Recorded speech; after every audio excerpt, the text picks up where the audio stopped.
I leave for college in 2 days. I might just explode. I'm also fairly certain that I've stumbled upon a new form of masochism. You see, I'm not actually bringing this chair to college. I've just been sitting in this room so often that I figured I might as well be comfortable while doing it. I sit here and stare at my life in piles on the floor, my life in transition, and I feel unsettled because I don't want to leave just yet. Yet I know that leaving packing for last minute would just be stupid. So now all these half-filled boxes are just reminders of how soon my life is going to change.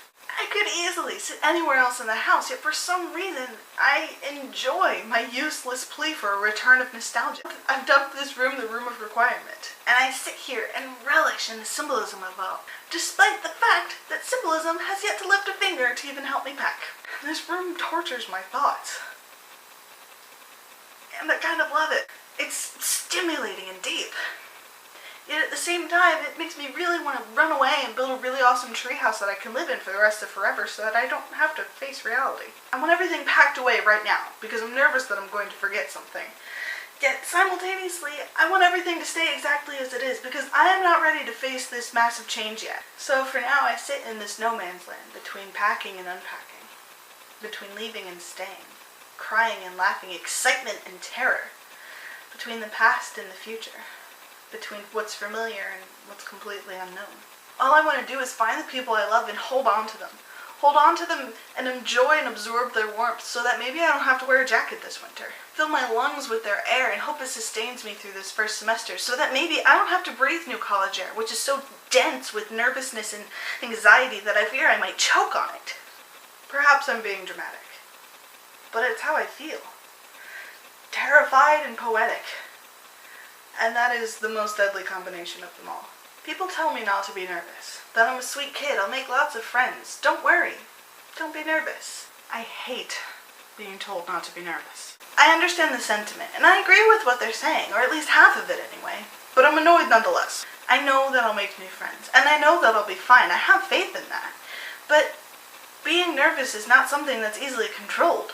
One does not simply stop being nervous. It's a mental, even physical reaction that we have when we're faced with a certain circumstance. When you're about to go on stage for the first time, you don't choose to be nervous. Matter of fact, you would rather not be.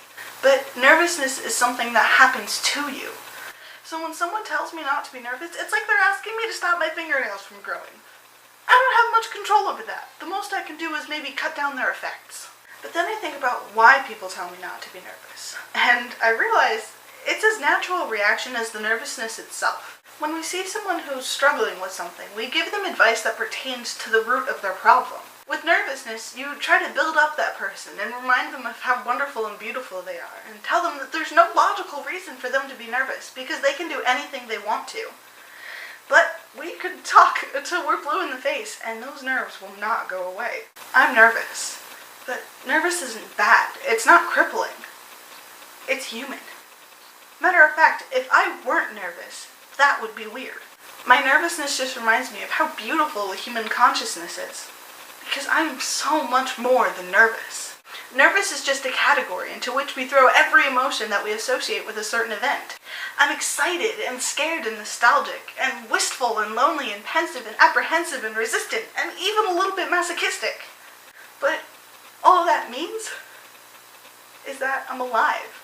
I'm alive and buzzing with feelings and dreams and emotions. So, really, I'm not nervous.